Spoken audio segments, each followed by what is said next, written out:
Have you ever just stopped and thought, modern life is getting kind of weirdly complicated? From how we date to just our social habits. It feels like we need a whole new rulebook.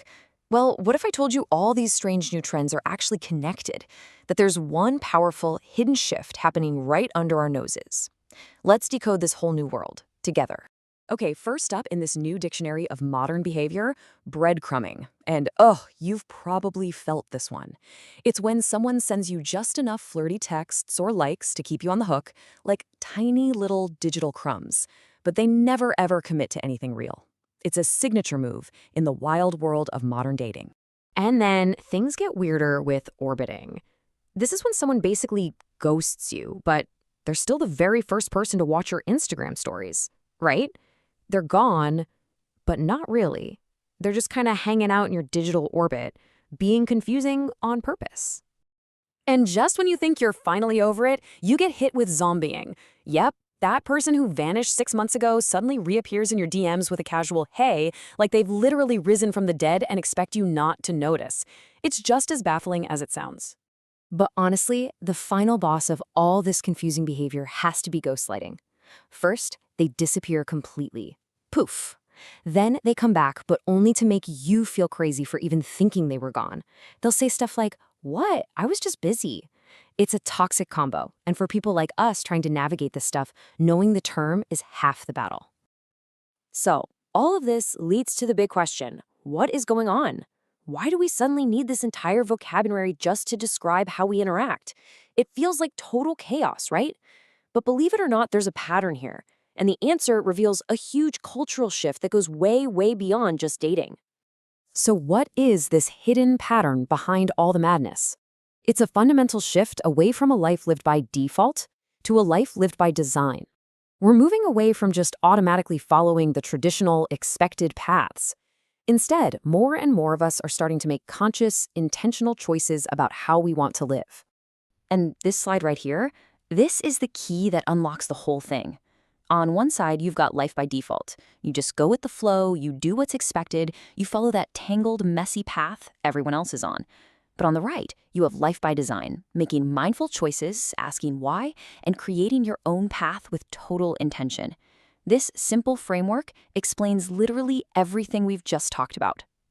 All right, so let's put this framework to the test.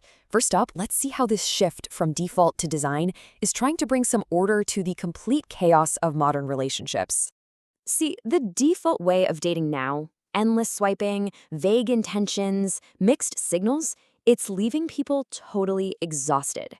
And here's the proof. A massive 64% of singles say they're suffering from dating burnout. So if you've ever felt that way, listen, you are so not alone. It's basically the norm for our generation. And this is the way out. On the left, you see the chaos of default dating, but on the right, you see the code, a designed approach. This isn't just a nice idea, it's a practical, safe way to escape that burnout cycle. It's about focusing on clear intentions and real connections, not just racking up matches. Now, a huge part of the code is this trend called clear coding. It's actually super simple. You just say exactly what you're looking for right from the start. No more guessing games. Whether you want marriage or just something casual, being clear saves everyone a ton of time and emotional energy. It's a design choice for sanity, really. Okay, but this whole shift from default to design, it goes so much further than dating. It's also completely changing our approach to personal wellness, especially our relationship with one of society's biggest defaults, drinking. And that brings us to the sober, curious movement. Now, what almost no one talks about is that this isn't necessarily about quitting alcohol completely. It's about consciously designing your relationship with it. It's about stopping to ask, wait, does this actually make my life better? That is a perfect example of questioning a default we almost never think about. And for anyone who's curious about trying this, handling the social pressure is obviously the hard part. So here's a really simple, practical game plan. First, just decide on your boundary. Have an answer ready. Something easy like, I just feel better when I don't drink. It's simple, it's drama-free. And find people who get it. It's a totally doable plan even if you're just starting out. And finally, this design-first thinking is even transforming one of the most traditional structures we have, the family. People are literally redesigning what education and family life can even look like, breaking down the walls of the traditional classroom. You probably think the whole digital nomad thing is just for young, single people traveling the world. But check this out. Here's a surprising fact. A recent survey found that 61% of digital nomads were actually married. This isn't just a quirky trend anymore, it's becoming a deliberate family design choice. This has led to the incredible rise of what people are calling world schooling. So instead of the default path, stationary school, these families are intentionally designing an education around travel and real-world experiences. The entire world literally becomes their classroom. And if you think about it, the long-term payoff is massive. By designing their life this way, these parents are raising kids to be more adaptable, more resilient, and more globally aware. Plus, their family bonds get stronger. This isn't just a long vacation, it's a strategic choice to develop a certain kind of person. So, as we've seen, there is this incredible thread connecting everything from the chaos on your dating apps to the very structure of the modern family. It's all the same underlying principle. We are all, slowly but surely, shifting from living by default to living by design. So here it is, the ultimate takeaway from all of this.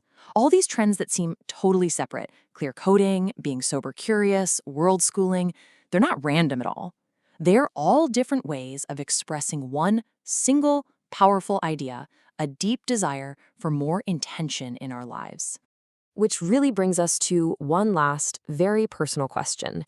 If you take a look at your own life, your routines, your relationships, your habits, what part of it is still just running on a default setting you never actually chose for yourself? And maybe more importantly, what would it look like if you decided to design it? If this touched your heart, please subscribe, like, and share it with your family. Save this for more meaningful content ahead.